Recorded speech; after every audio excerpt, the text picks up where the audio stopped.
democracy is entrenched in the Constitution. It means, overturning it requires a lot more than is required by other constitutional revisions. Let me reiterate that the LEGON philosophers think this is problematic, that majoritarian democracy is problematic. They give several reasons for saying that it is problematic. There are several scholars in Ghana, including Kwame Ninsin, who also think they are problematic. In the late 80s and early 90s, the left intelligentsia at the University of Ghana, the new movement for democracy, comprising of the Chikatas and Professor Sawyer, who is not here, Yao Graham, our former president, Atta Mills, they also thought it is problematic. But before I go on, please let us hear some music.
I don't know who chose this music here. I'm not suggesting that I'm the person who has to say, but unfortunately I'm here, I have to talk, right?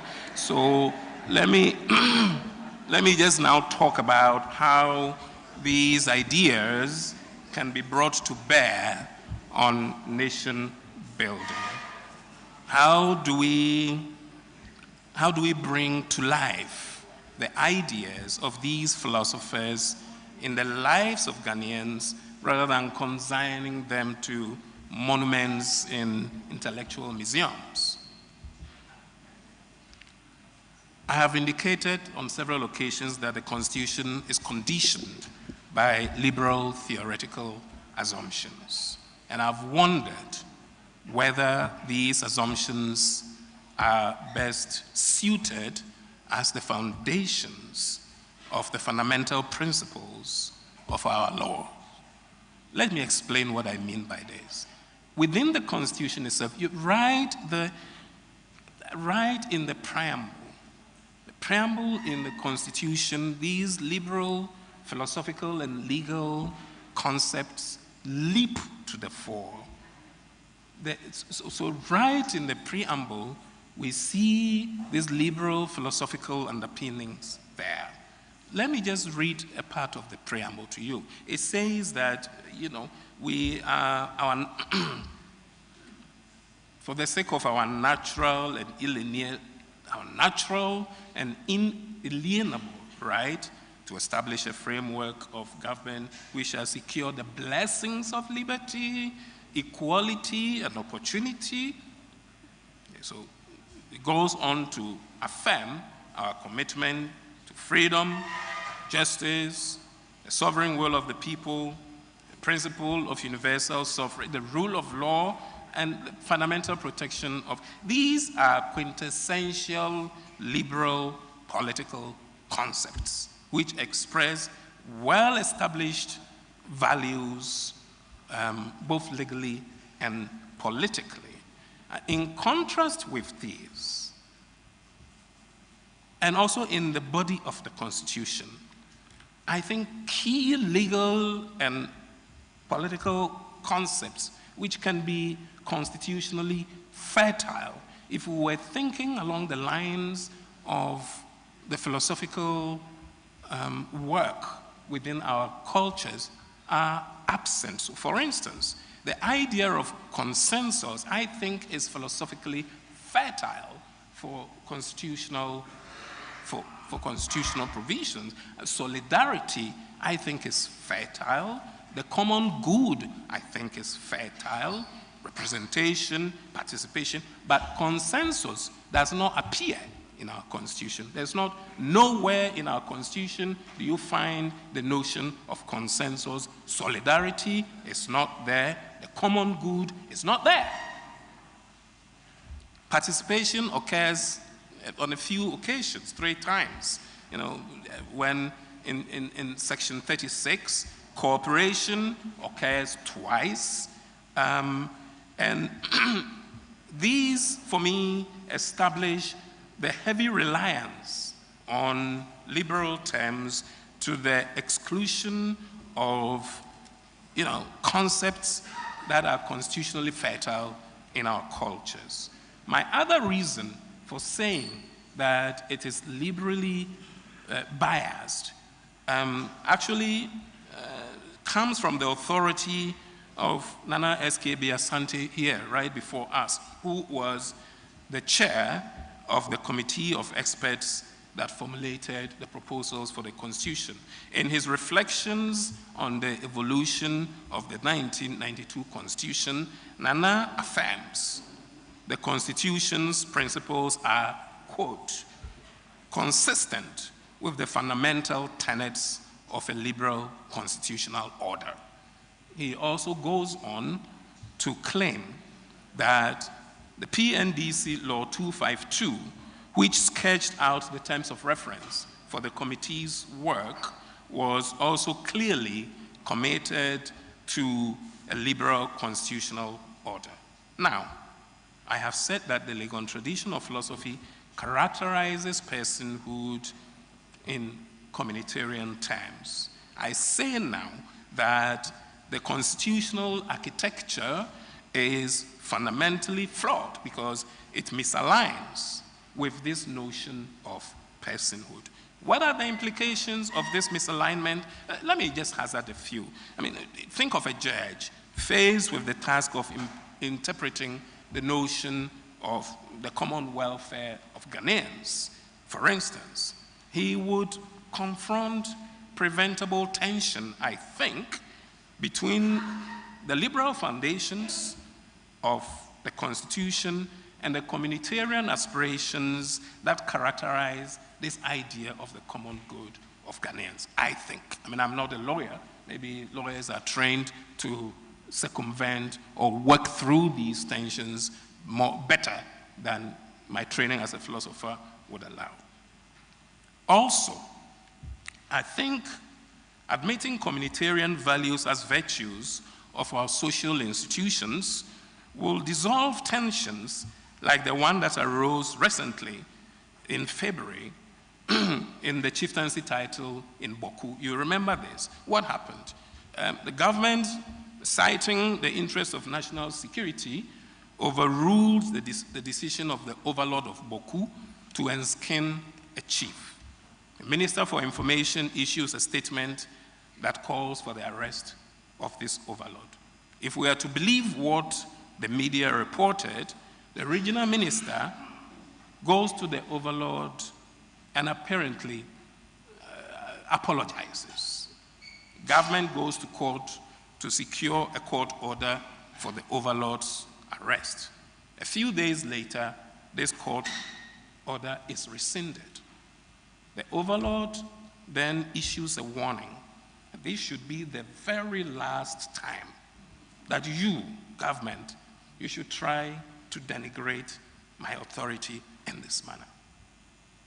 Here, I think, in the open, is an undesirable playout of the tension between the command theory of law of a liberally inspired constitution and the nuances of the application of traditional law.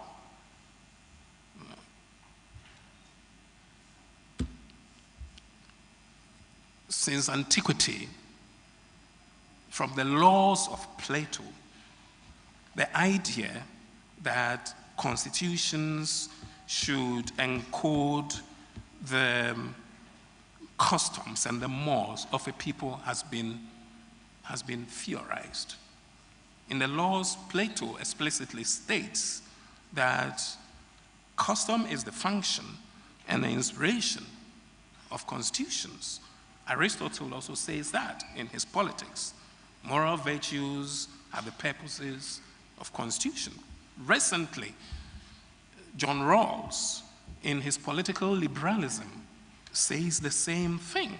So from these theoretical perspectives, we can draw the conclusion that the relational account of personhood and the moral theories of moderate communitarianism hold promise as a viable resource for the foundations of constitutionalism in Ghana. Therefore, I recommend that future amendments of our constitution should engage this misalignment between the liberal presuppositions of the constitutional order on the one hand and the communitarian humanistic principles and values that characterizes the work of the LEGON tradition. Another matter that I want to talk briefly about is, in terms of constitutional reform, is about the democratic framework that our constitution prescribes. Like I said, Article 50 establishes the winner-takes-all principle, and this is entrenched by Article 25 now.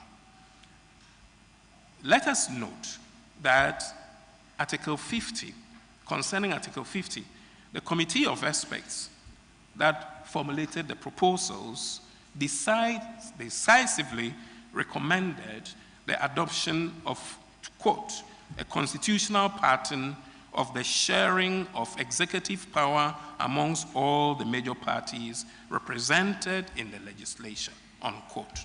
So the proposals recommended avoiding this majoritarian system that has been imposed on us in the Constitution. The committee's recommendations, I think, are striking endorsements, not only in thought, but also in terminology of the proposals of the LEGON philosophers. So here again is a misalignment between the constitutional order on the one hand and the prescriptions of philosophers and constitution-making experts on the other. I therefore recommend that future amendments of the Constitution should engage this misalignment. I thank you for your attention.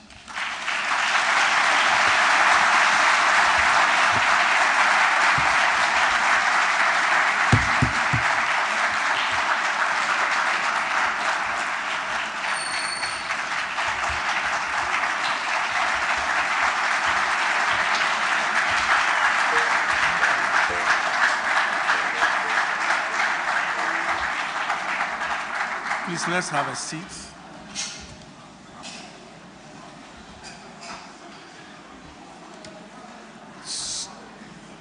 So I asked myself,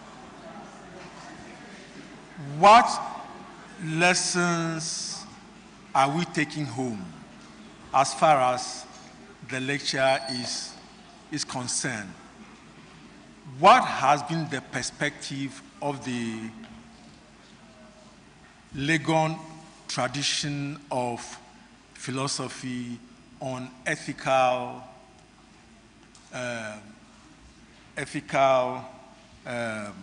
forms of nation building?